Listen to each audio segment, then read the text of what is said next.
अस्सलाम वालेकुम, मैं हूँ काश अकरम और आज की इस वीडियो में मैं आपको दिखाऊंगा कि आप ये जो बच्चों की इमदाद है कॉम्प्लीमेंटो द इंफांसिया या इंग्रेसो मिनिमो विटाल आप इसको अप्लाई कैसे कर सकते हैं। क्योंकि ये दोनों इकट्ठी इसलिए हैं क्योंकि अगर तो आपने पहले से ही इंग्रेसो मिनिमो विटाल अप्लाई की हुई है तो फिर इसको अप्लाई करने की जरूरत नहीं, ऑटोमेटिकली आपकी उस इंग्रेसो मिनिमो विटाल में ये चीज ऐड कर दी जाती है। लेकिन अगर आपने इंग्रेसो मिनिमो अप्लाई नहीं की तो ayuda al complemento de infancia जो है ना, ये अप्लाई करने के लिए समझ लें आपको इंग्रेसो मिनिमो विटाल ही अप्लाई करनी होगी क्योंकि इनका सेम प्रोसीजर है। तो तरीका इसका क्या है, सबसे पहले तो मैं आपको बताऊंगा कि आपकी जो इनकम है वो कितनी होनी चाहिए लास्ट ईयर में ताकि आप इसको अप्लाई कर सकें, लेकिन वो इतनी लंबी है, इतनी क्या लें ज्यादा है कि तकरीबन 100% फैमिली जो है ना वो इसको अप्लाई कर सकती हैं। तो यहाँ पे आप देख सकते हैं limited इंग्रेसोस para recibir la ayuda de infancia 2022 में, समझ लें बहुत बड़ी लिमिट है तो इसमें कोई इतना असर नहीं होगा। तो अब चलते हैं और मैं आपको दिखाता हूँ कि आप इसको अप्लाई कैसे कर सकते हैं। तो सबसे पहले आपने क्या करना है, हमेशा की तरह गूगल पे लिखना है इंग्रेसो मिनिमो विटाल सेक्स सोशियल। तो इसमें समझ लें आप एक चीज से दोनों जो है ना वो अप्लाई कर रहे हैं। तो यहाँ पे इंग्रेसो मिनिमो विटाल पे जो इंग्रेसो imv.sexsocial.es उसके ऊपर आपने क्लिक करनी है।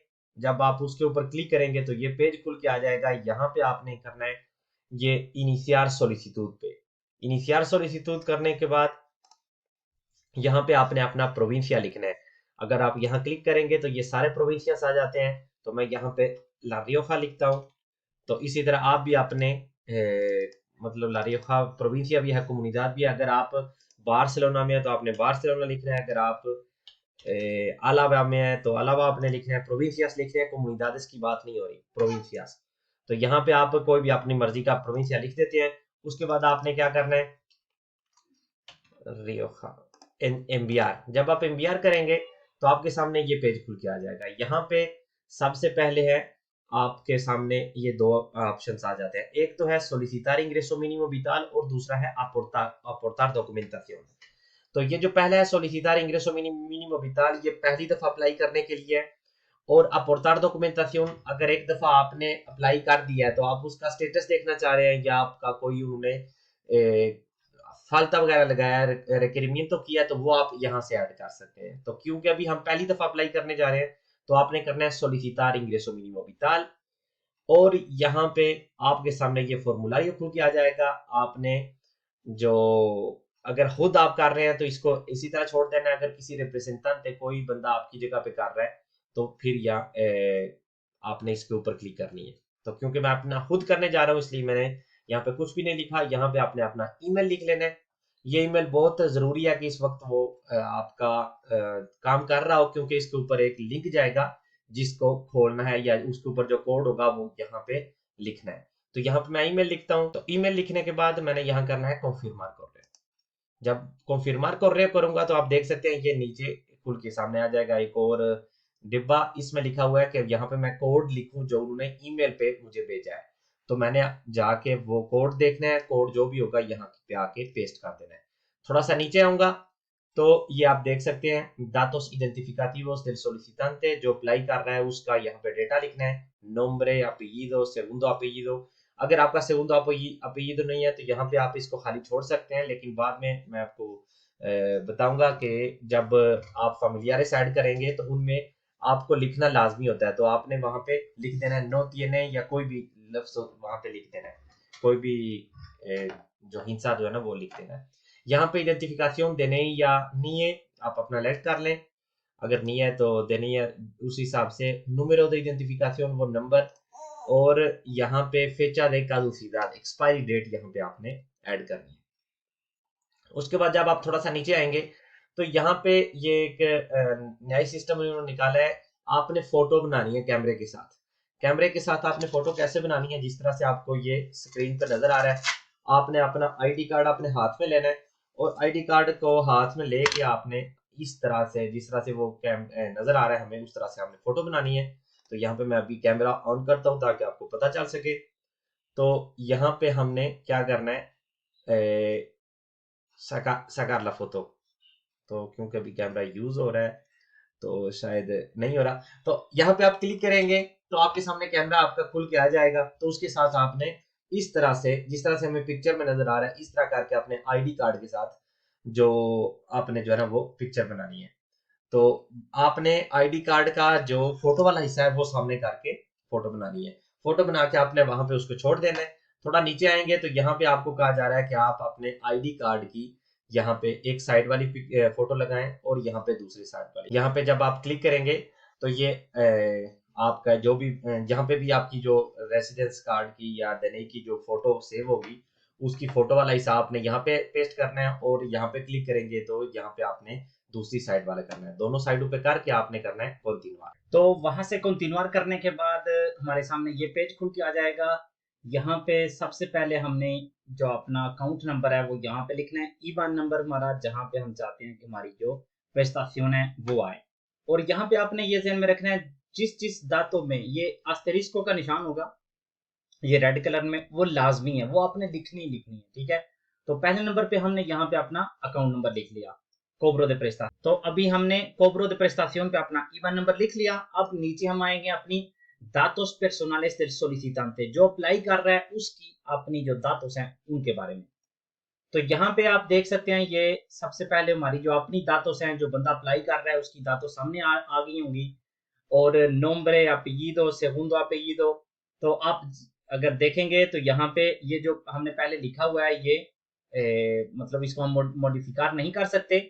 और कुछ चीजें नई हैं, जो नई चीजें उनमें है हमारा seguridad social नंबर। ये अमूमन जो हमारा या तो काम के किसी भी डॉक्यूमेंट पे, नोमिना पे, कॉन्ट्रैक्ट वगैरह पे हमारे होता है, लेकिन अगर नहीं तो हमारा जो डॉक्टरी कार्ड होता है उसके ऊपर ये लाजमी होता है। तो seguridad social का जो नंबर है आपने यहाँ पे लिखना है, अपनी डेट ऑफ बर्थ आपने यहाँ पे लिखनी है। ये सब कुछ जो बंदा अप्लाई कर रहा है उसका है। सेक्सो अगर मुखेर है या उम्र है, अपनी नाशनलिदad यहाँ पे लिखनी है। और estado civil, casado, soltero, जैसा सोल्टेरो होता है गैर शादीशुदा, casado शादीशुदा, viudo जिसका पार्टनर फोत हो गया हो, separado divorciado होता है जिसको जो तलाक याफ्ता हो, या pareja de hecho। उसके बाद यहाँ पे हमने लिखना है número de documento de identificación del país de origen। यहाँ पे आप देख सकते हैं हमारे इसके ऊपर ये जो रेड कलर का है ये नहीं लिखा हुआ, ये नंबर है कि आपने अपने मुल्क का जो आईडी कार्ड नंबर है या पासपोर्ट नंबर है वो लिखना है। लेकिन क्योंकि ये लाजमी नहीं है तो आप इसको नहीं भी लिखेंगे तो कोई इशू इसमें नहीं है। तो आगे कहा जा रहा है tiene reconocida una discapacidad, तो क्या आपकी कोई मिनुसवालिया, कोई आपको मतलब किसी किस्म की आपको डिस्कापासिदाद है या नहीं। अगर नहीं तो नो करते हैं, अगर है तो सी करें। अगर सी करेंगे तो परसेंटेज यहाँ पे लिखनी होगी, अगर नो करेंगे तो आप देखते हैं वो चला गया। इसके बाद हमने क्या करना है, नीचे आएंगे और देखते हैं कि ये है दातोस del representante legal। दातोस del representante legal वो बंदा होता है जो हमारी जगह पे ये चीज अप्लाई कर रहा है। तो अगर हम खुद कर रहे हैं तो यहाँ पे कोई भी चीज लिखने की जरूरत नहीं। उसके बाद दातोस de domicilio habitual, domicilio habitual हमारा जो एड्रेस होता है उसका हमने यहाँ पे लिखना है। tipo de villa, calle, aldea, acequia, bajada, जो भी हो। अमूमन अगर आपका ज्यादातर जो काये होता है या अवेनिदा होता है तो आप यहाँ पे सी में आके काये लिख लें, या अवेनिदा है तो पहले जो होंगे उनमें से ये एक होगा तो आप यहाँ पे अवेनिदा भी लिख सकते हैं। उसके बाद हमने क्या करना है, नंबर हमारी गली का नाम, जो गली का नंबर हमारी बिल्डिंग का, पीसो हमारा कौन सा है, पाइस जो जिसका एड्रेस है, एस्पानिया यहाँ पे प्रोविंसिया, ला रियोजा, लोकालिदाद लोग्रोño, या अपनी आपने लोकालिदाद ढूंढ के लिखनी है, पोस्ट कोड कोडिगो पोस्टल। उसके बाद दातोस दे कॉन्टैक्टो, दातोस दे कॉन्टैक्टो में आपने क्या करना है, यहाँ पे अपना टेलीफोन नंबर लिखना है और नीचे आपका ईमेल जो आपने अभी पहले दिया हुआ है वो आपका यहाँ शो होगा। तो उसको आपने, जारी सी बात है, उसको मॉडिफाई भी नहीं कर सकते। उसके बाद हमें क्या करना है, नीचे जाएंगे तो पहले है está cumplimentando esta solicitud con ayuda o mediación de alguna entidad colaboradora। तो आप किसी और अदारे की मदद से या किसी की मदद से ये अप्लाई कर रहे हैं या खुद कर रहे हैं। अगर खुद कर रहे हैं तो नो, अगर किसी की मदद से कर रहे हैं तो सी। जब सी करेंगे तो यहाँ पे उसका एक नंबर होगा रजिस्टर हुआ, वो आपने लिखना है। लेकिन अगर आप खुद कर रहे हैं तो नो करें और आगे चलें। आगे हम देखते हैं datos relativos al alojamiento, आप जहाँ पे रह रहे हैं वहां की datos। तो यहाँ पे आपने लिखना है किस टाइप का आपका घर है। अगर आपका familiar vivienda familiar है, uso exclusivo है, आपकी फैमिली का मकान है और सिर्फ फैमिली रहती है तो पहले वाला आपने कर देना है। अगर आप किसी और के साथ शेयर कर रहे हैं मकान और उसके साथ आपका रिश्ता नहीं है तो आपने ये दूसरे वाला कर देना है। compartida अगर किसी के साथ आप शेयर कर रहे हैं और वो आपका दूर का रिश्तेदार है तो ये वाला आपने कर देना है। और इसी तरह से ये मुख्तलिफ किस्म की जो है ना, ये अगर आपने कमरा किराए पे लिया हो तो ये आपके पास, और अगर आप घर के बिना रह रहे हैं तो ये आपका, मतलब इस तरह की जो चीजें मेन आपका, ये पहले दो तीन ही हो सकते हैं। आप अकेले रह रहे हो या किसी के साथ शेयर कर रहे हो या कमरा किराए पे आपका हो। उसके बाद हमने क्या करना है, datos de unidad de convivencia। तो यहाँ पे आपने बताना है कि forma parte de una unidad de convivencia, क्या आपकी एक मुकम्मल फैमिली है जिसके साथ आप रह रहे हैं, मियाँ बीवी बच्चे समेत। एमबीबीएस। तो अगर है, अगर आप फैमिली में रह रहे हैं, इकट्ठे रह रहे हैं, तो आपने सी कर देना है। जब आप सी करेंगे तो ये हमारे साथ ऑप्शन खुल के आ जाएगा। इसमें कहा गया है constitution de la unidad familiar, क्या ये आपका जो रिश्ता है, ये जो फैमिली आपकी बनी हुई है, ये 6 साल पुरानी है या 6 महीने पुरानी है, या 6 महीने से 6 महीने से ज्यादा की है या 6 महीने से कम की है, तो उस हिसाब से आपने लिख देना है। उसके बाद आप क्या एक्सट्रेमा पोब्रेसा में, मतलब बहुत ज्यादा मुश्किल हालात से गुजर रहे हैं आप या नहीं। और अगर आपने सी करना है, इसका मतलब है जो सर्विसियो सोशियालिस है उन्होंने आपको ऐसा डिक्लेयर किया हुआ है। अगर ऐसी कोई बात नहीं है तो आप नो ही करें। उसके बाद दातोस de la situación laboral, आपके कामकाज की जो चीजें होंगी। trabaja actualmente, इस वक्त आप काम कर रहे हैं, नो नहीं कर रहा। सी por cuenta propia, मेरा अपना काम है। सी por cuenta ajena, मैं किसी के लिए काम करता हूँ। उसके बाद cobra o ha solicitado alguna prestación subsidio de alguna entidad, तो क्या आप किसी और किस्म की कोई भी ayuda या prestación ले रहे हैं? अगर ले रहे हैं तो सी करना है, अगर नहीं तो no. ¿Ha solicitado usted las pensiones y prestaciones a la que pudiera tener derecho, excluidos salarios sociales, renta? तो इसके अलावा आपने कोई पेंशन वगैरह या प्रेस्टाciones आपने अप्लाई की हुई हैं, ये नहीं कि आप ले रहे हैं, आपने अप्लाई की हुई हैं। सी नो आपने अपने हिसाब से कर देना है। तो आप किसी सोसाइटी के एडमिनिस्ट्राडोर हैं, सी नो, यहाँ पे ज्यादा मतलब नो ही होगा। उसके बाद दातोस de ingresos, यहाँ पे आपकी इनकम के बारे में क्वेश्चन किए जा रहे हैं। सबसे पहले आपने यहाँ पे बताना है total de ingresos percibidos por cualquier concepto referidos al año anterior। यहाँ पे आपने लिखना है पिछले साल, अगर आप 2022 में कर रहे हैं तो 2021 में आपके टोटल जो इनकम थी आपकी वो कितनी थी, किसी भी तरह से आपके पास जो पैसे आए हैं वो टोटल कितने थे। अगर इंग्रेसो मिनिमो है तो वो उसको छोड़ के, या रेंटा मिनिमा दी इंसेप्शन, जो भी इस तरह की यूज है उसको छोड़ के, बाकी आपने काम के या कोई चीज अगर आपने बेची है या जो उसके आपको मुनाफा हुआ है, इस तरह की चीजें मिला के 2021 में आपकी मुकम्मल इनकम क्या थी। और यहाँ पे, और अगर आपको लगता है कि पिछले साल आपके बहुत ज्यादा इंग्रेस होते हैं लेकिन इस साल किसी वजह से आपके कम होंगे, तो यहाँ पे आपने बताना है कि इस साल आपके कितने होंगे। लेकिन अगर आपने ऊपर आपने जो लिखे हैं वो आपको मतलब लिमिट के अंदर है, कोई इशू नहीं होगा इंग्रेस का, तो ये यहाँ पे लिखने की कोई जरूरत नहीं है। और यहाँ पे आपकी प्रॉपर्टी जो अगर आपकी है तो उसकी मालियत कितनी है, यहाँ पे आपने लिख देना है। उसके बाद अगला ऑप्शन खुल के आ जाता है दातोस de la unidad de convivencia। यहाँ पे आपकी जो unidad de convivencia है, आपकी जो फैमिली है उसकी दातोस होंगी, उसका डाटा होगा, तो उसके लिए यहाँ पे इसको हम ओपन करेंगे। जब हम ओपन करेंगे तो सबसे पहले हमने एक मतलब ये पेज खुल के आ जाएगा, इसमें सेलेक्ट करना है हमने किसकी दातोस हम लिखेंगे। तो अगर आप अपनी वाइफ की या अपने हस्बैंड का करेंगे तो कौन, यहाँ पे उसका नाम, apellido primero segundo, date of birth, DNI यानी ये, और सेक्सो मर्द या औरत, nacionalidad नेशनैलिटी उसकी कौन सी है, उसके बाद estado civil casado या soltero, और यहाँ पे आपने, यहाँ पे तो casado ही होगा क्योंकि आप cónyuge कह रहे हैं, या pareja de hecho होगा। और discapacidad, क्या इनको कोई किसी किस्म की कोई मतलब discapacidad है या नहीं, अगर है तो उसका परसेंटेज आपने बतानी है। काम इस वक्त कर रहा है या नहीं तो वो आपने बताना है, जो ऊपर आपने अपने जो किया था अपने लिए। और यहाँ पे वही कि आप कोई किसी किस्म की भी आप prestaciones ayudas वगैरह ले रहे हैं, अगर ले रहे हैं सी, अगर नहीं तो नो। और उसके नीचे वही जो आपने अपना लिखा है कि पिछले साल आपके मुकम्मल जो इंग्रेसोस थे वो कितने थे, उस बंदे के जिसका भी आप लिख रहे हैं। और इस साल कितने होंगे, अगर ये बहुत ज्यादा थे तो यहाँ पे, अगर आपको लगता है कि इस साल कम होंगे तो यहाँ पे लिख देना है, और प्रॉपर्टी मुकम्मल कितनी है। ये सब कुछ लिखने के बाद आपने आइयादीर कर देना है। जब आप आइयादीर करेंगे तो उसके बाद एक और जो है ना वो खुल के आ जाएगा। अगर आप दोबारा फिर से वही, तो दोबारा से आपने क्या करना है, पहले अगर मैंने यहाँ पे वाइफ का ऐड किया है तो दोबारा मैं करूँगा इको। तो जब इको का आएगा तो यहाँ पे आपने के tipo de custodia tiene compartida या exclusiva, मतलब ये अगर आप अपने बेटे का कर रहे हैं तो क्या सिर्फ और सिर्फ इसकी कफालत आप कर रहे हैं या आपका दूसरा पार्टनर भी साथ है।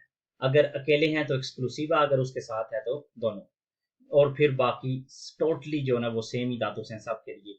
इसको भी दातुस लिखने के बाद दोबारा आपने क्या करना है, आइयादीर, और अगर एक और करना है, एक और बच्चा है तो दोबारा से इको आप करेंगे। दोबारा से इको करेंगे तो फिर वही दातुस आ जाएंगे। उसके बाद अगर आपके पास आपके साथ रह रहे हैं, आपके मतलब बुजुर्ग रह रहे हैं जो मतलब जो आपके पे डिपेंड करते हैं, तो वो आप यहाँ पे ऐड कर सकते हैं। या एरमानो एरमाना अगर आपके साथ रह रहे हैं, अगर वो आपकी उनिदाद de convivencia फरमार करते हैं तो आप उनको भी ऐड कर सकते हैं।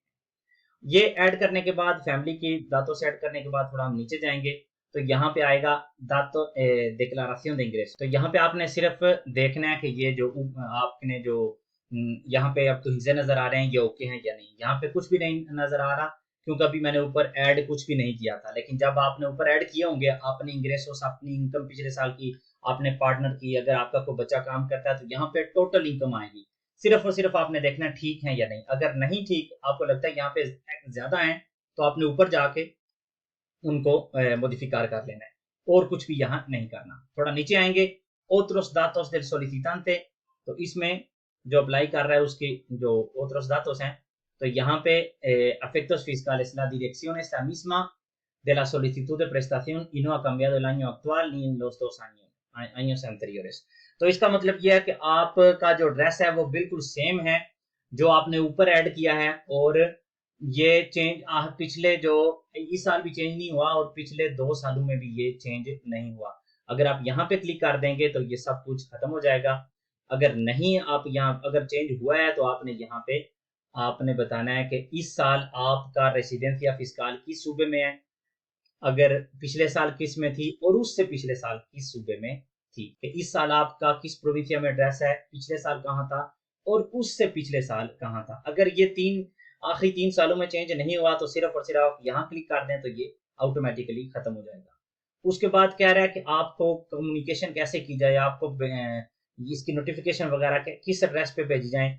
अगर तो वो वही है जो कि ऊपर आपने शुरू में ऐड किया है तो यहाँ पे क्लिक कर दें और खत्म हो जाएगी। अगर आप चाहते हैं कि किसी और जगह पे आपको ये मिले तो वो आप यहाँ पे लिख दें, लेकिन अगर आपका वही एड्रेस है तो यहाँ पे क्लिक कर दें और वो खत्म हो जाएगा।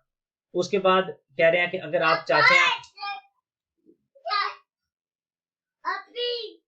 अभी जी जिया जिया, उसके बाद अगर आप चाहते हैं कि आपको जो यहाँ इनकी तरफ से नोटिफिकेशन मिले वो किसी और लैंग्वेज में मिले स्पेनिश के अलावा, तो वो आप यहाँ से सेलेक्ट कर सकते हैं, उसकेरा, कातालान, वालेंसियानो। अगर नहीं कोई केस इस तरह का तो इसको छोड़ दें। इंफॉर्मेशन एडिशनल में आ जाते हैं। यहाँ पे अगर आप कोई भी चीज यहाँ पे लिखना चाह रहे हैं जो कि ऊपर नहीं आप ऐड कर सके या कह नहीं सके, कोई किसी किस्म की भी सिचुएशन है तो आप यहाँ पे लिख सकते हैं। यहाँ पे आपको लिखने का मतलब आपने इजहार करने का मौका दिया गया है।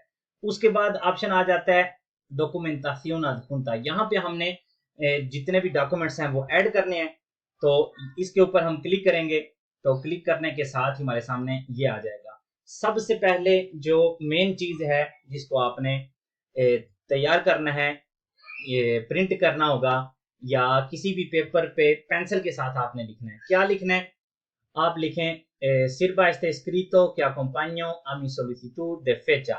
ये सब कुछ लिखने के बाद यहाँ पे आपने अपना जो डेट है जिस दिन आप लिख रहे हैं वो लिखनी है। como acreditación de mi voluntad de solicitar el ingreso mínimo vital, या अगर आपने इंग्रेसो मिनिमो विटाल नहीं अप्लाई करनी, सिर्फ और सिर्फ आप अप्लाई कर रहे हैं कॉम्प्लीमेंटो de infancia जो बच्चों की आयु है, तो यहाँ पे solicitar el complemento de infancia आपने लिख देना है। लिखने के बाद आपने नीचे साइन कर देने हैं। साइन करने के साथ आपने अपना नाम लिखना है और नाम के साथ अपना DNI यानी ये नंबर भी लिख देना है। और यही सब कुछ, मतलब ऊपर ये जो इबारत होगी ये सेम रहेगी, लेकिन साइन जितने भी लोग हैं आपके 18 साल से ऊपर, जो आपकी उम्मीदाद कौमियत या जिनको ऊपर आपने ऐड किया है, उनमें 18 साल से ऊपर जितने भी हैं उनके यहाँ पे आपने देने ही नाम और साइन, जितने भी आपके मायोर देदाद होंगे। तो ये एक पेपर पे आपने लिख लेना है, लिखने के बाद साइन भी करने हैं, ये सब कुछ करने के बाद उसकी फोटो बना लेनी है और वो फोटो आपने यहाँ पे अपलोड करनी है। कैसे अपलोड करनी है, इसके ऊपर हम क्लिक करेंगे और सबसे पहला जो पहले ही लगा हुआ है उसके ऊपर क्लिक करेंगे और यहाँ पे क्लिक करने के बाद जो फोटो हमने अभी बनाई हुई है उसको हमने ऐड कर देना है। तो जब आप यहाँ पे क्लिक करेंगे और जो फोटो आपकी होगी वहां पे आप अटैच करेंगे तो नीचे यहाँ पे आ जाएगा acreditación de voluntad de solicitar la prestación और यहाँ पे ये चीज आ गई है। अब आप यहाँ पे देख लें, ये सिर्फ और सिर्फ ये फॉर्मेट हो, पीडीएफ हो या जीपीईजी हो या फोटो हो या पीडीएफ हो, दोनों में से कोई भी चीज भी यहाँ पे एक्सेप्ट की जाती है। तो उसके बाद ये acreditación de voluntad de solicitar prestación ये ऐड करने के बाद अगर आप यहाँ पे क्लिक करेंगे तो सारी फैमिली के जितने मेम्बरान हैं उनकी देने या लिए की पिक्चर बना के आप अगर एक ही पीडीएफ के साथ अपलोड करेंगे तो वो सबसे बेस्ट रह जाएगा। लिब्रो दे फैमिलिया आप ऐड कर सकते हैं, आप ऐड करें, जितने भी जो उसके पेज हैं वो लिखे हुए हैं उनकी पिक्चर बना के पीडीएफ कर लें, बेहतर होगा। पार्टीदा नसीमिento बर्थ सर्टिफिकेट, अगर आप लिब्रो फैमिलिया कर रहे हैं तो ये इतनी लाजमी नहीं है, लेकिन अगर आपके पास है तो वो भी कर दें। justificante de ingresos, रेंता आपका जो पिछले साल का है वो यहाँ पे कर दें। अगर आप कोई अयुदा ले रहे हैं सेपे से तो उसका सर्टिफिकेट, अगर नहीं तो उसकी ज़रूरत नहीं होगी। और इस तरह से बाकी ये कुछ डॉक्यूमेंट्स हैं जिनकी खास ज़रूरत नहीं होती।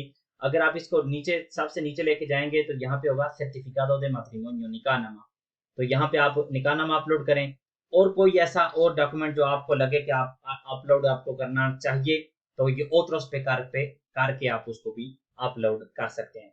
तो एक दफ़ा सारे डॉक्यूमेंट्स ऐड करने के बाद, सारे अपने फैमिली के मेम्बरान ऐड करने के बाद हमने यहाँ पे ऐड किया है सबसे पहले वो पेपर जो मैंने आपको पहले बताया है, जिसमें हमने लिखना है कि हम ये फैमिली के मेंबर हैं और हम ये अप्लाई करना चाहते हैं और उसके बाद साइन करने हैं।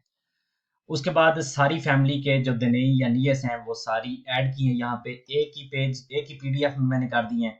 उसके बाद लिब्रो दे फैमिलिया कर दी है। उसके बाद justificante de ingresos, ये आप declaración de renta ऐड कर सकते हैं यहाँ पे, या अपना जो सर्टिफिकेट है हासिंदा का वो यहाँ पे। और volante de empadronamiento, जो ayuntamiento से सारी फैमिली की जो empadronamiento है वो यहाँ पे आप ऐड कर सकते हैं। और उसके बाद सर्टिफिकादो दे मैट्रिमोनियो, अपना निकाहनामा यहाँ पे आप ऐड करेंगे, या पीडीएफ में कर सकते हैं या फोटो में कर सकते हैं। बेहतर ये होगा कि स्पेनिश ट्रांसलेटेड भी हो और लेगालिसादो भी हो। उसके बाद हमने यहाँ पे दोनों जगहों पे क्लिक करनी है, सी दोई मी consentimiento, और यहाँ पे भी सी दोई मी consentimiento। ये सब करने के बाद हम करेंगे असेप्टार।